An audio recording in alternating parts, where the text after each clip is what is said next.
예수님께서는 제자들을 꾸짖은 적이 몇 번 있었습니다. 예수님이 제자들을 꾸짖으셨던 적은 제자들이 말을 안 듣는다든지 또는 율법을 안 지켰다든지 그럴 쭉 꾸짖은 게 아니고 믿음이 부족할 때 그때 예수님이 꾸짖으셨어요. 어찌하여 믿음이 적으냐? 네 믿음은 어디 갔느냐? 그러시면서 믿음이 없을 때 꾸짖으셨죠. 또 예수님께서 칭찬하실 때가 있었는데 칭찬하신 적은 딱 2번이 있었어요. 한 번은 백부장을 칭찬하시고 한 번은 가나안 여인을 칭찬하셨습니다. 이때는 칭찬하신 이유가 뭐냐면은 믿음이 크다고 칭찬하셨어요.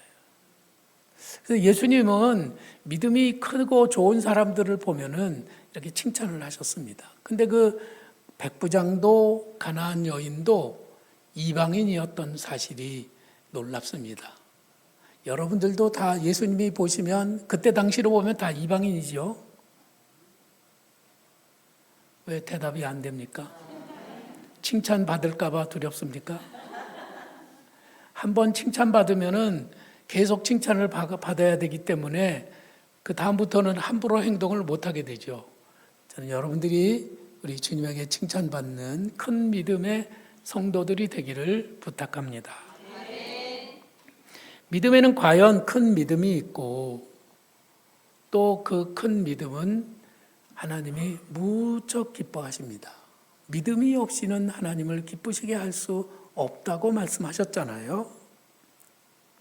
이 이야기를 여러분에게 드리면서 어떤 믿음이 큰 믿음인지, 우리는 이 큰 믿음을 가질 수 없는 것인지 한번 말씀을 나누겠습니다. 예수님께서 드로아 시돈 지역에 가셨을 때 가나안 여자 한 사람이 예수님께 나와서 귀신 들린 딸을 고쳐달라고 소리를 질렀습니다. 주 다윗의 자손이여 나를 불쌍히 여기소서 내 딸이 흉악히 귀신 들렸습니다. 여러분, 귀신 들렸다는 것은 귀신의 영에 사로잡혔다는 뜻입니다. 귀신이 그 속에 들어가서 귀신의 영의 지배를 받는 것이죠. 귀신이 시키는 대로 합니다. 저도 귀신 들린 사람 몇을 봤는데 귀신에 들리게 되면은 자기를 잃어버리게 돼요. 이 딸 아이는 말하는 것을 들어보면 딸이 말하는 것이 아니라 그 딸 속에서 귀신이 말을 하고 귀신이 웃습니다. 얼마나 끔찍해요. 귀신이 시키면 잠도 자지 않고 집을 뛰쳐나가서 밤새도록 돌아다닙니다. 먹지도 않고 자기 몸을 학대합니다.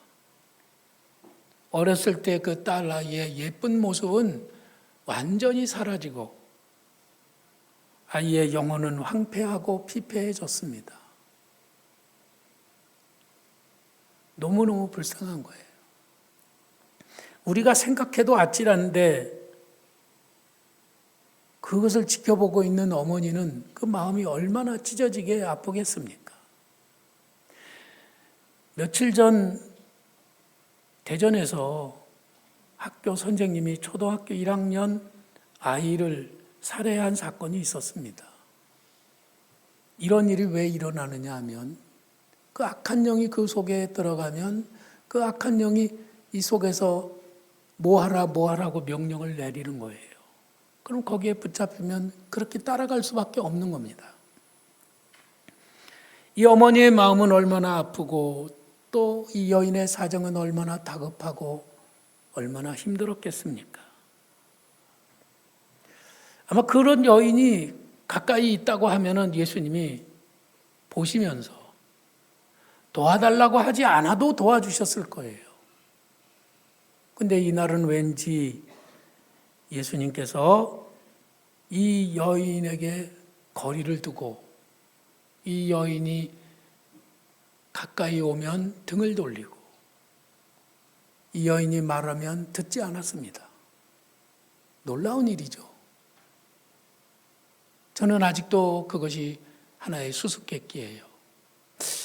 그렇게 따뜻하고 그렇게 친절하고 그렇게 온유하고 겸손하신 예수님이 왜 이 여인에게만큼은 차갑게 대하셨을까? 그런데 이 여인은 그렇게 차갑게 대하시는 예수님임에도 불구하고 그 예수님께 더 가까이 계속 가까이 가서 결국은 예수님에게 칭찬을 받고 있습니다. 어떤 점에서 이 여인은 믿음이 훌륭했고 예수님은 왜 이 여인을 믿음이 크다고 칭찬하셨을지 우리는 거기에 관점을 가지고 한번 말씀을 듣기를 바랍니다. 우리는 수없는 인생의 벽을 만납니다. 내가 못나서 벽이 될 때도 있고 또 사람이 나의 벽이 될 때도 있고 돈이 없어서 벽이 될 때도 있고 몸이 아파서 벽이 될 때도 있습니다. 근데 그 벽이 만일 그런 세상에 잡다한 것들이라면은 내가 그러려니 하겠지만은 예수님이 내 인생의 벽이 된다면 여러분은 어떻겠습니까? 예수님이 넌 안 돼. 그러면 어떻게 하겠어요? 지금 우리는 그 벽을 넘어야 한다는 것이죠. 수련회를 가고 또 부흥회를 참석하면 딴 사람들은 막 다 의뢰받았다 그러고 얼굴이 환해가지고 오는데 왜 나는 은혜를 받지 못하는 걸까요? 이런 것들이 우리들의 삶에서 숙제예요. 궁금증인 것이죠.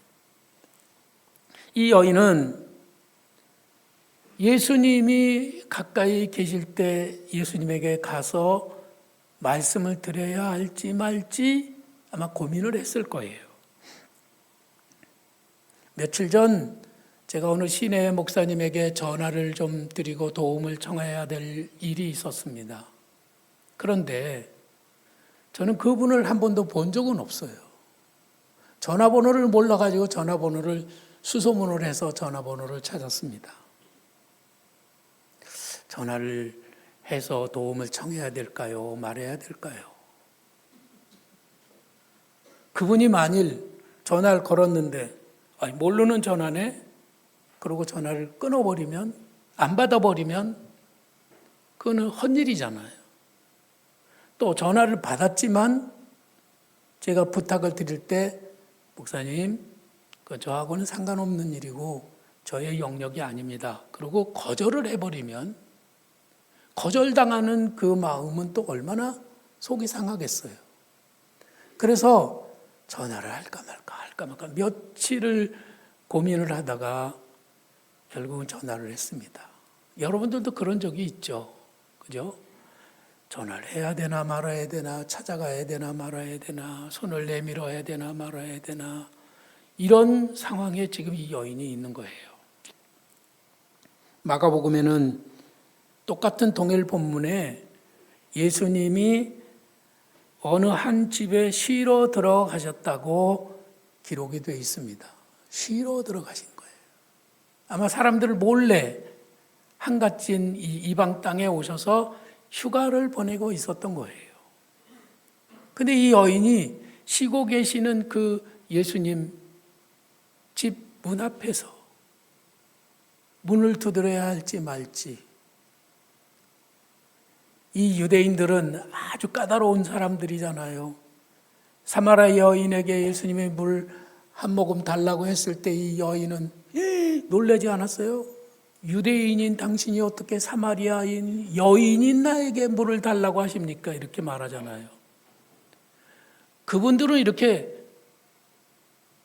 이방인과 전혀 상종하지 않는 그런 풍습을 가지고 있단 말이죠. 이 여인도 많이 망설였을 거예요. 쉬고 계시는 예수님께 민폐가 되기도 하지만은 이 여인이 이방인으로서 예수님을 찾고 구한다고 하는 것은 그것은 도리가 아니었습니다. 하지만 딸의 형편을 생각하면 민폐를 걱정하는 것은 호사스러운 사치요. 그것은 자기의 입장이 아니었기 때문에 그 생각을 돌파했습니다. 제일 먼저 우리들은 내 생각, 내 고정관념, 이래서는 안 되는데 하는 나를 돌파하지 않으면 큰 믿음이 될 수가 없습니다. 대부분의 사람들은 시도도 안 하고 어떻게 해보지도 않고 그만 포기하고 마는 것이죠. 100명 중에 아마 90명이 전화도 안 하고 문도 들이지 않고 포기하고 만다는 것이죠. 하지만 이 여인은 일단 주님을 향해 냅다 소리를 질렀습니다. 주 다윗의 자손이여 나를 불쌍히 여기소서. 체면불구하고 안면몰수하고 얼굴에 철판을 깔고 이 여인은 소리를 지른 거예요. 주 다윗의 자손이여 나를 불쌍히 여기소서. 이 여인은 매우 적극적이었어요. 여러분들은 적극적인 사람이 되시기를 바랍니다. 굉장히 중요한 일이에요. 하지만 예수님은 한 말씀도 대답을 하지 않으셨어요. 여러분 오늘 주보에 보면은 거기에 한 여인이 예수님 앞에 애타게 부르짖고 있고 예수님은 등을 돌리고 있습니다. 그림 그리는 사람들이 보면은 굉장히 영성이 뛰어나고 통찰력도 대단해요. 어떻게 이 말씀에서 이런 그림을 그릴 수 있을까 생각하면 놀랍지 않아요? 예수님은 등을 들리고 있었어요. 성경은 이렇게 말씀하시죠. 한 말씀도 대답하지 아니하시는지라. 우리들은 때때로 거절과 무시를 당할 때가 있습니다. 여러분들도 그럴 때가 있었죠.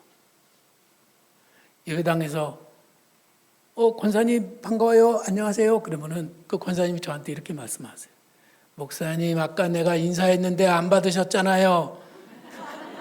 그래요.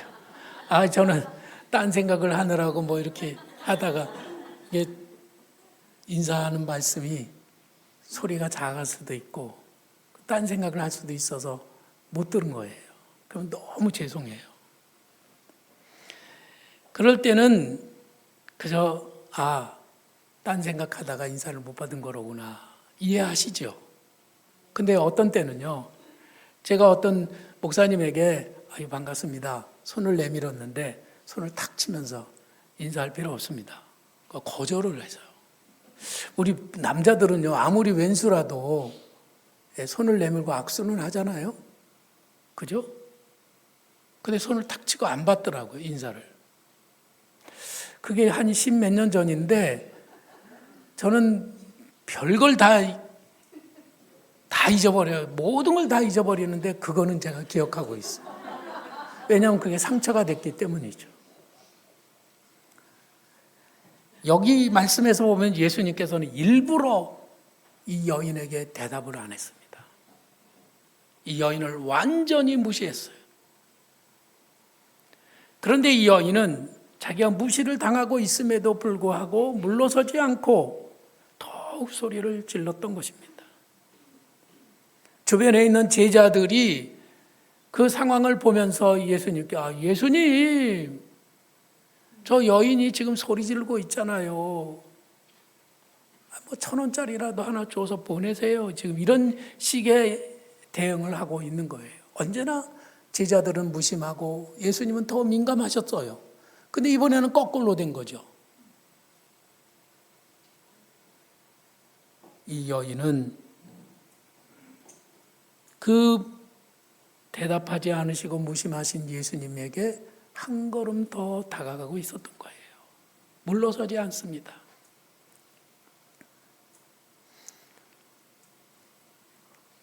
세 번째로는 이 여인은 운명의 한계를 뛰어넘는 그런 믿음을 가졌어요. 예수님이 말씀하셨죠. 나는 이스라엘 집의 잃어버린 양 외에는 다른 데로 보냄을 받지 않았다고 말씀하십니다. 여인은 이방인이기 때문에 그 이방인의 기도를 들어줄 마음의 여유가 없다는 거예요. 아니, 지금 쉬고 계시는 분인데 잠깐 그래, 알았어, 귀신아 떠나가라. 그러면 끝나는 그런 상황일 수도 있는데 예수님이 이방인에게까지 내가 마음 쓸 여유가 없다. 이방인 여인에게는 이방인입니다. 이방인. 이 여인은 이방인이라는 딱지가 딱 붙어 있었어요. 이 딱지는 어쩔 수 없는 운명적인 것입니다. 태어날 때부터 이방인이니까요. 자기네 나라에서는 자기네 나라 사람이지만 예수님 앞에서는 이방인이에요. 우리들 모두가 다 이방인이죠. 이방인이라는 딱지가 붙어서 살아보신 적이 있습니까? 미국에 가서 저는 이방인으로 살아본 적이 있잖아요. 그리고 한국에 왔더니 한국에서 또 이방인이 되었어요. 외국인이라서 안 된다는 거예요. 동사무소에서 안 되고 핸드폰에서도 요즘에 저는 인증이 안 됩니다. 이름을 좀 이렇게 바꿨더니 그게 뭐가 잘못돼가지고 인증이 안 되는 시간을 몇 년을 보내고 있어요. 얼마나 불편한지 몰라요. 이거는 지금은 고칠 수 있지만 옛날에는요, 이게 운명적인 것이었어요. 우리들에게는 저마다 수많은 이런 딱지들이 붙어 있습니다.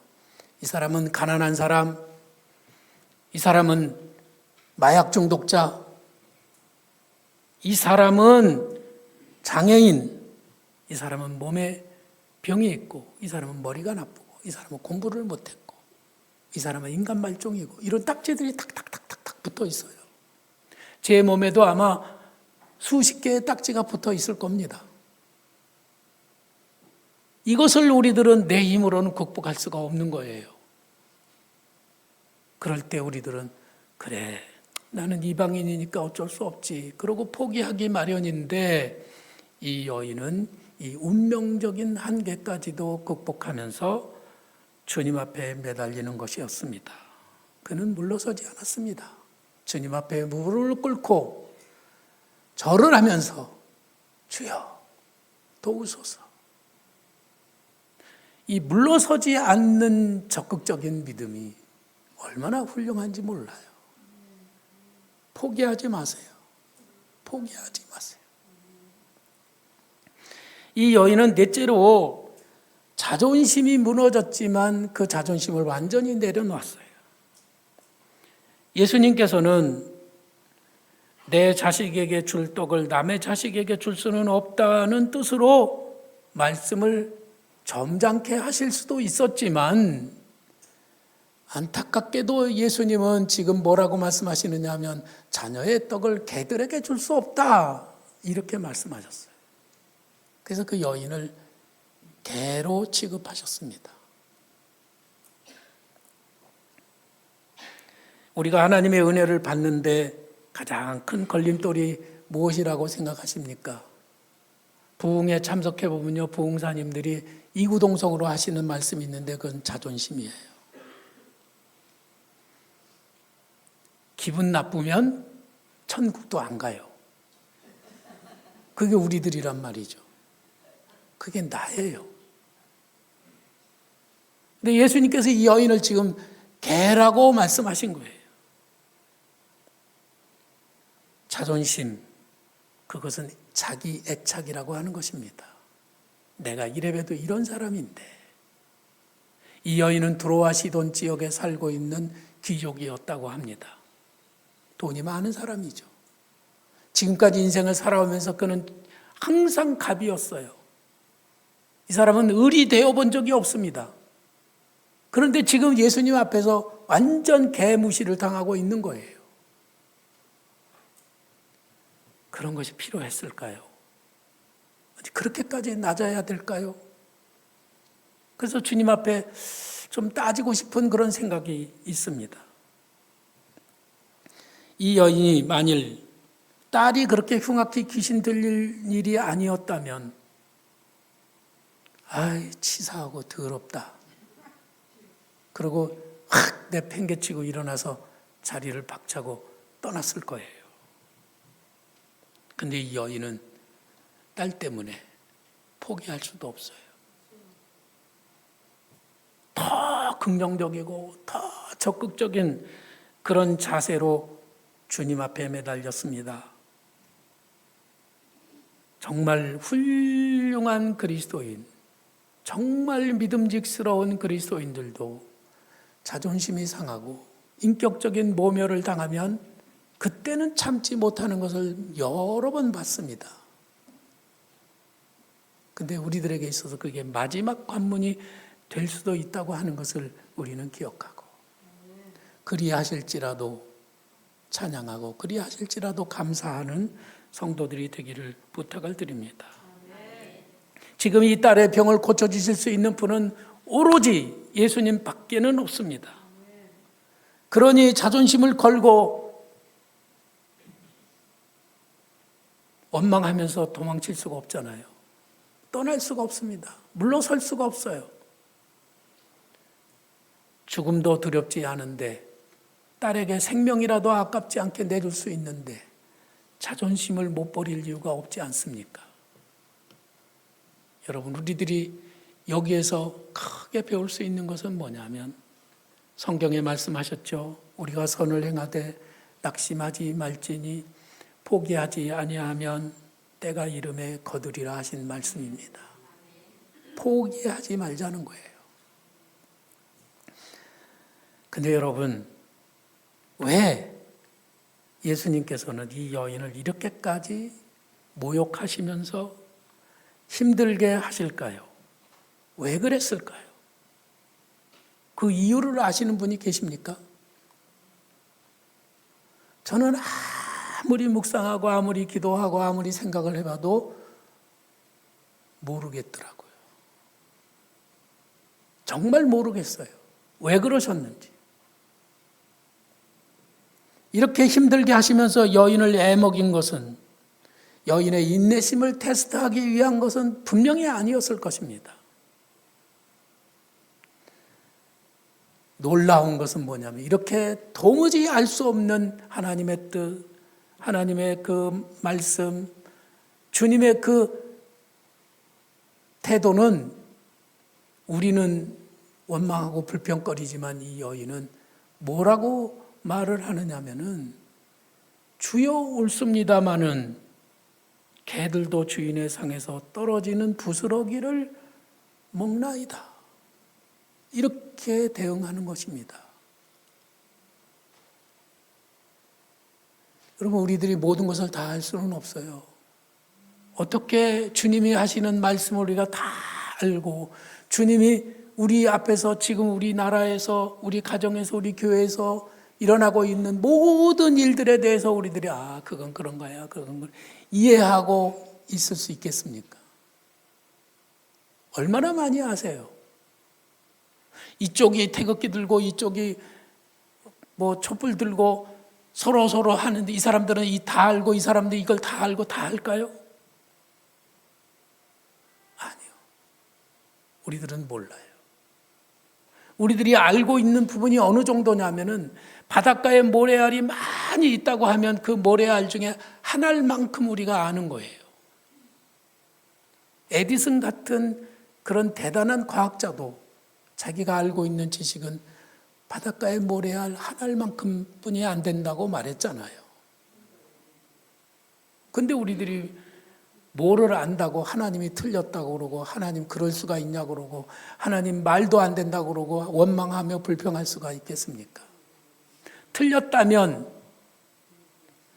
하나님이 틀린 게 아니고 내가 틀린 겁니다. 내가 잘 모르고 있는 거예요. 자, 하나님이 다 설명을 해줬어요. 얘야, 이런 건 이런 거고 이런 건 이런 거란 설명해주면 다 이해할 수 있어요? 못해요. 어떤 때는 조그만 어린아이가 목사님, 이건 뭐예요? 어디다 쓰는 거예요? 어떻게 하는 거예요? 왜 그런 거예요? 그런데 설명을 해주면 얘가 알까? 걱정이 돼가지고 설명을 못할 때가 있어요. 이해가 안 되고 설명이 안 되고 도무지 그것을 알아들을 수가 없는, 접수할 수 없는 그런 상황에서 우리들은 어떻게 해야 되느냐 하면 그때 믿음이 필요한 거예요. 그때 믿음이 필요한 겁니다. 이 믿음이 어떤 믿음이냐면은 나는 지금 이 모든 것을 모르고 주님이 하시는 이 모든 행동에 대해서 내가 이해할 수는 없지만은 주님은 언제나 오르시고 주님은 언제나 선하시고 주님은 언제나 우리에게 가장 좋으신 분이라고 하는 것을 믿는 것이죠. 그 믿음의 고백이 주님 앞에 들려졌다고 하는 것입니다. 길이요 진리요 생명 되시는 예수님은 결코 틀릴 수가 없는 분이시고 그분은 완벽하게 오르신 분이시고 모든 것을 완벽하게 알고 계신 그런 분이라는 고백인 것이죠.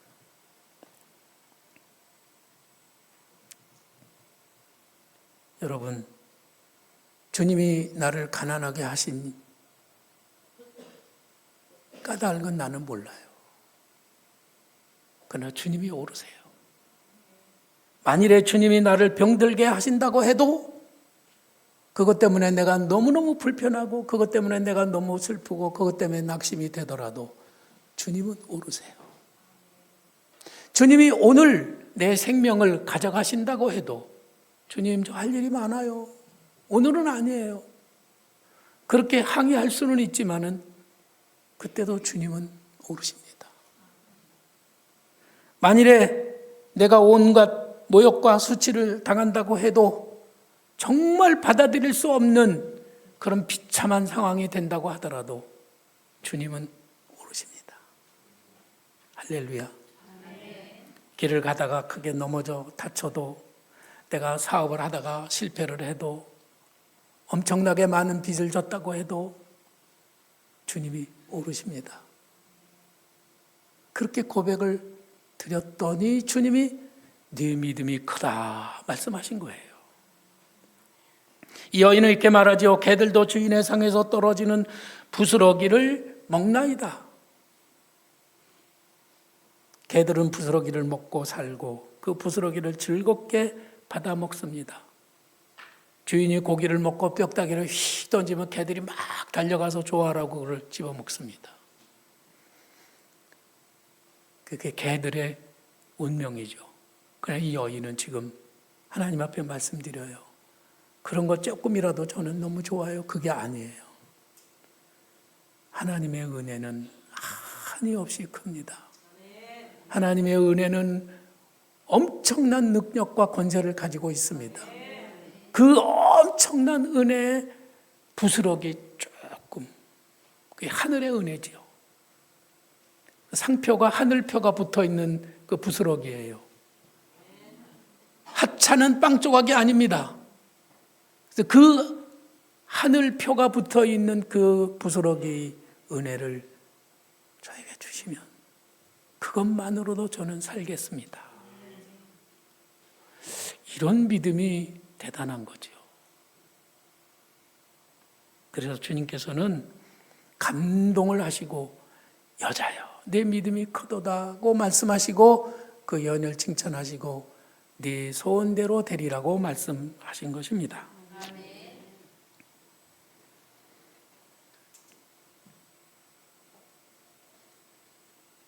배부른 자는 꿀이라도 싫어하고 줄인 자에게는 쓴 것이라도 다니라.